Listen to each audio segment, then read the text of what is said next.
The morning mist clung to the streets as Robert and Tom moved from house to house, questioning neighbors, scanning alleys, looking for anything that might point to Ethan's trail. Most doors opened only a crack. Faces peered out, wary, pale, unwilling to speak. Fear had made the town silent. Fear and something else. At the edge of Main Street, an old woman stopped them. Her eyes were clouded with age, but sharp enough to pin Robert where he stood. She clutched a rosary tight, the beads clicking in her shaking hands. You one find him on the roads, none of them. The ground swallows them. What do you mean? But the woman only muttered a prayer, backing away before he could ask again. Robert frowned, scanning the earth beneath their feet. Cracks in the cobblestones, a faint, hollow echo when the wind shifted.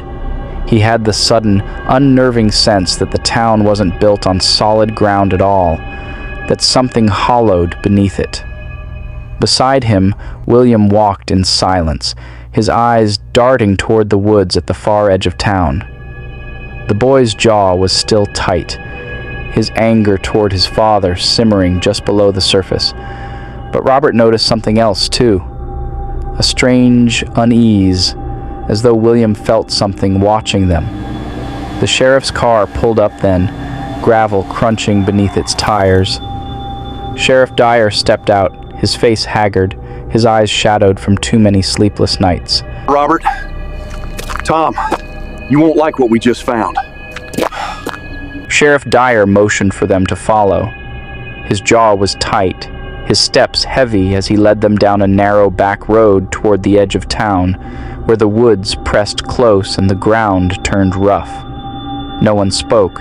Even Tom, desperate to ask, kept his silence, dread tightening his chest with every step. They stopped at a break in the trees where the soil was loose and black, as if freshly disturbed. Several deputies stood nearby, their faces pale, eyes avoiding the father's as though they carried guilt.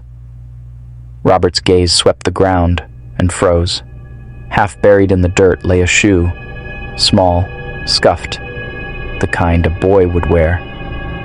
Tom fell to his knees, clawing at the earth with his bare hands. When he pulled the shoe free, his sob tore through the stillness. Ethan's. This is Ethan's. Robert's stomach knotted. He crouched low, brushing his hand across the soil. It wasn't just loose, it was hollow. When his palm pressed down, the ground gave the faintest echo, like striking the lid of a box. He looked up sharply at the sheriff. What's under here? Dyer swallowed hard, his eyes avoiding Robert's. Every time a child goes missing, we find places like this, buried signs, clothes, toys, sometimes nothing at all. But the ground, it sounds the same, empty. Tom gripped the shoe to his chest, rocking slightly, his tears falling into the dirt. William stood a few feet back, arms still crossed, but his face was pale. His eyes weren't on the shoe. They were on the ground itself, because he swore he'd just felt it shift. The deputies exchanged uneasy glances, none daring to touch the ground. One of them muttered under his breath, Best leave it. but fell silent when the sheriff shot him a warning look. Robert pressed his palm against the soil again. It was faint, almost imagined, but he could swear he felt a vibration, like a soft pulse. Alive. He pulled his hand back quickly, hiding the shiver that ran through him. We need to dig. He said, steadying his voice. The sheriff hesitated, then shook his head. Every time we've tried, the earth fills back in, like it doesn't want to be disturbed. His lips tightened around the last words, as if even saying them felt dangerous. Tom clutched Ethan's shoe so tightly his knuckles turned white. I don't care what it wants, my boy is down there. I'll tear the ground apart with my own hands if I have to. William shifted uneasily, eyes still fixed on the soil. He leaned closer to his father, whispering so only Robert could hear. Dad, it's listening. Robert turned sharply to him, but William's face was deadly serious. His son wasn't guessing. He knew. The forest around them was too quiet.